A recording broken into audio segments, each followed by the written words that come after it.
各位观众朋友，大家好，欢迎收看健康一帖。今天要跟大家谈的是一个不轻松却非常有必要被认真理解的健康议题。近10多年来，有一种癌症的发生率持续上升，特别容易出现在40岁以上的中壮年与长辈身上，而且一旦被发现，往往已经不是早期，治疗难度高，影响也深。很多人是在症状明显、身体已经撑不住时，才意识到事情不单纯。但今天这一集不是要制造恐慌，也不是要吓大家，真正的目的是把关键资讯说清楚，让你提早看懂身体的讯号，知道哪些生活习惯正在默默增加风险，又有哪些地方其实是我们每天都能调整的。在正式开始之前，也请你先帮我们一个小忙。如果你平常就关心自己和家人的健康，或是你身边有40岁以上的长辈，请先帮这支影片按个赞，也可以在留言区留个简单的回应，让我们知道你正在收看。这样的互动能帮助更多需要的人看到这些重要的提醒。接下来我们要谈的是胰腺这个器官，它在身体里的位置其实很低调，不像胃肠、肝脏那样容易被注意到，但它的工作却非常关键。它同时参与消化，也参与血糖调节，是典型的默默做事型器官。也正因为这样，一旦它出问题，早期往往不吵不闹，很多人一开始只是觉得上腹有点闷，吃东西容易胀，食欲变差，甚至只是觉得最近怎么瘦得有点快。这些状况在生活中非常常见。大多数人第一时间想到的都是老胃病、消化不良，或是年纪到了代谢变慢，于是有些人选择自己买点胃药吃，有些人想说忍一下就好。但问题就在于，真正的状况可能正在后方悄悄累积，而你完全没有察觉。这类问题之所以常被拖到中后期才被发现，主要有2个原因。第一是位置真的偏后偏深，一般例行检查如果没有特别留意，很容易被快速带过。第二是早期表现太像日常小毛病，没有明确专属的警讯，让人很难马上联想到严重疾病。理解这一点很重要，因为这也正是为什么日常生活习惯在这里扮演了关键角色。很多研究观察发现，这类疾病的发生和长期累积的不良生活形态高度相关，而且往往不是某一天突然发生，而是一步一步把器官推向过度负荷。接下来我们就要一个一个来看5个在生活中非常常见却特别容易伤害胰腺的习惯。有些你可能天天在做，却从来没有人把背后的机制讲清楚。我们先从第一个习惯开始说起。第一个需要特别注意的习惯是空腹喝含糖饮料。这里说的含糖饮料不只是大家熟知的汽水，也包括很多人早上会喝的甜豆浆，外面买的手摇饮、瓶装果汁，甚至是标榜养生的甜饮品。不少人一早赶时间，或是下午饿了，会先喝一杯甜的补充能量。但在空腹状态下，这样的刺激对胰腺来说其实负担非常大。原因在于空腹时血糖原本相对稳定，一杯高糖饮料下肚，糖分会被快速吸收，血糖短时间内大幅上升。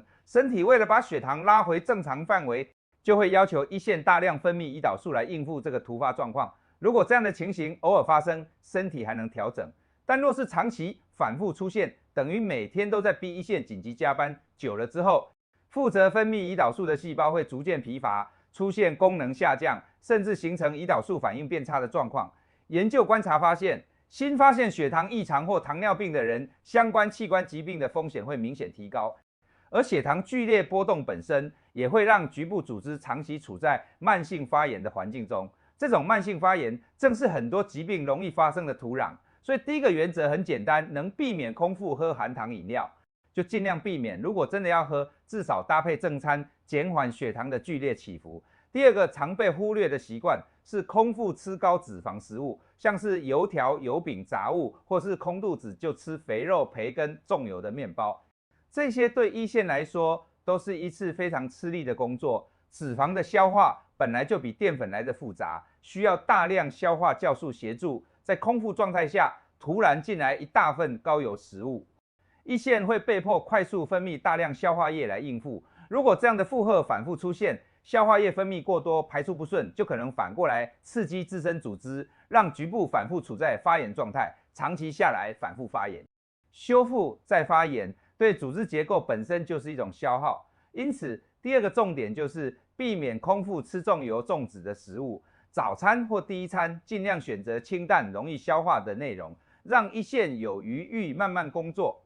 而不是一开始就被逼到极限。前面这2个习惯都是发生在吃饭前，接下来要谈的3个，则是很多人吃完饭后习以为常却没注意到的行为。第3个需要调整的习惯是饭后立刻躺下休息。这个情况在中老年族群特别常见，吃完午餐或晚餐觉得眼皮沉、身体累，往沙发或床上一躺，想说休息一下比较舒服。但从身体运作来看，刚吃完饭其实正是消化系统最忙的时候，胃肠道需要大量血液资源来完成消化与吸收的工作。当人一躺平，腹部的血液循环速度会变慢，流向相关器官的血流也容易受到影响。血流变慢会带来什么结果？一线分泌的消化液排出的效率可能变差，就像家里的水管水流变慢，油脂和杂质比较容易堆积，长期反复出现这种状况，就可能让局部组织反复受到刺激，形成慢性发炎。所以吃完饭不是不能休息，而是不要立刻躺平。比较理想的做法是坐着休息，或是站起来慢慢走动，让消化过程顺畅进行。第4个习惯则是另一个极端，饭后立刻进行剧烈运动。有些人吃多了会有罪恶感，觉得一定要马上动一动，把热量消耗掉，于是刚放下碗筷就去快走、跑步、跳舞，甚至做重量训练。但在刚进食后，腹腔处于充满食物的状态，这时进行剧烈运动，腹腔压力会快速反复变化，这样的压力波动可能影响消化液正常的流向，增加逆流与刺激的风险。消化酵素原本应该在肠道中发挥作用，如果因为压力变化而提早被活化或流向不该去的地方，对组织本身就是一种伤害。这也是为什么饭后马上激烈运动，反而可能对消化系统造成不必要的负担。比较好的做法是饭后先让身体消化一段时间，等1到2个小时后再进行较有强度的运动，让消化与运动各司其职。第5个需要特别提醒的习惯是饭后大量饮酒。有些人习惯饭后小酌，觉得放松助兴，但对一线来说，酒精本身就是一个明确的风险因子。酒精在体内代谢后，会产生对细胞具刺激性的物质，这些物质会直接影响相关组织的稳定性。如果是在饭后本来就处于分泌消化液工作量增加的状态，再加上酒精刺激，等于让负荷进一步放大，长期下来，这种反复刺激会让组织更容易受损，发炎也更难好好修复。因此，能不喝就不喝是最安全的选择。如果真的避免不了，也要避免饭后立刻大量饮酒。前面这5个习惯看起来都很日常，但正是这些每天一点点的累积，才最容易被忽略。接下来我们要谈的是2个更隐秘，却非常值得提高警觉的身体讯号。第一个容易被忽略的讯号是没有明确原因的情绪变化。有些人会发现自己在一段时间内情绪变得特别低落，提不起劲，容易焦虑，睡不好，对原本有兴趣的事情也突然没了热情。这种情况，很多人第一时间会联想到生活压力、年纪变化，或是单纯觉得自己想太多。但如果近期并没有发生明显的压力事件，情绪却持续出现异常，就值得多留一个心眼。因为一线不只是参与消化，它同时也是内分泌系统的一部分，会影响身体多种激素的平衡。当相关功能受到干扰时，身体内部的调节机制可能会出现变化，进而影响神经系统与情绪状态。有研究观察指出，一部分人在被诊断出严重疾病之前，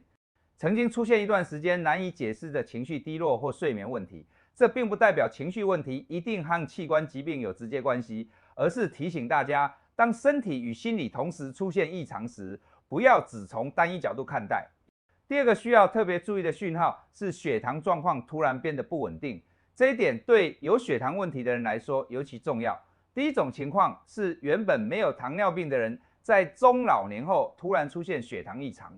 而且找不到明确原因。第2种情况则是已经有血糖问题的人，原本控制的还算稳定，但在一段时间内，不管怎么调整生活或用药，血糖都变得很难稳定。这类变化有时可能和身体内部调节机制受到影响有关，因为血糖的稳定本来就高度仰赖一线的正常运作。当相关功能受到干扰时，血糖自然就容易出现波动。如果出现这类异常，重点不是自己吓自己，而是不要只停留在表面处理，适时和专业人员讨论，进一步确认身体状况，才能排除潜在风险。说到这里，可能有人会觉得压力很大，但其实重点不在恐惧，而在于可预防、可调整。虽然这类疾病听起来凶险，但从长期观察来看，生活形态在其中扮演非常关键的角色。守住一线的健康，并不是要做什么困难的事，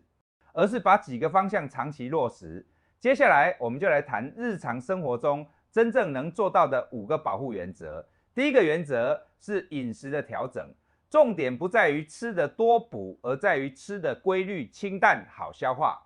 高糖、高油的食物，像是甜点、手摇饮、油炸食品，能少就少。这不是禁一辈子，而是不要变成每天的习惯。相反地，可以多利用膳食纤维帮忙，像是燕麦、豆类、各种深色蔬菜，能让消化过程更顺畅，减轻身体的负担。蛋白质则选择较温和的来源，例如鱼、豆腐、鸡蛋，适量就好。还有一个常被忽略的小细节，就是吃饭速度，慢慢吃，细细咀嚼，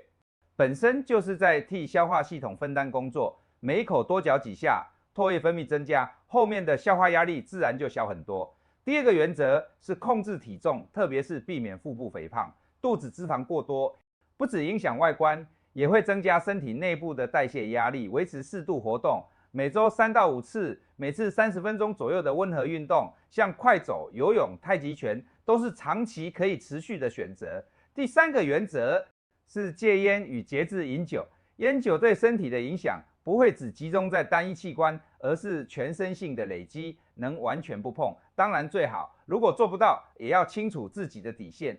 不让它变成每天都在发生的刺激。第4个原则是规律作息，给身体修复的时间，3餐固定，不要一餐吃太多，一餐又拖很久不吃。睡眠也一样，长期熬夜会打乱全身的调节节奏，内分泌系统自然首当其冲。吃完饭后，记住一个简单原则，不要立刻躺下，也不要马上激烈运动，站起来慢慢走10分钟到15分钟，让消化顺着身体的节奏进行，这往往是最刚好的选择。第5个原则是定期检查，提早发现问题。40岁以上的人建议把腹部相关检查纳入例行健康评估。如果本身有血糖问题，长期抽烟喝酒，或家族中曾有人有相关疾病，更应该和专业人员讨论适合自己的检查方式。今天谈了这么多，其实核心只有一个概念，很多风险不是突然发生，而是长时间累积的结果而改变。也不是一夕之间完成，而是每天做一点点不同的选择。如果你觉得今天的内容对你有帮助，请帮我们按个赞，也可以订阅这个频道，让更多人一起把健康观念慢慢建立起来。你也可以在留言区分享，你自己最想先调整的是哪一个生活习惯，或是你曾经忽略过，现在才意识到的重要提醒。把这支影片分享给你关心的家人或朋友，也许就是一个很关键的提醒。我们下次节目再见。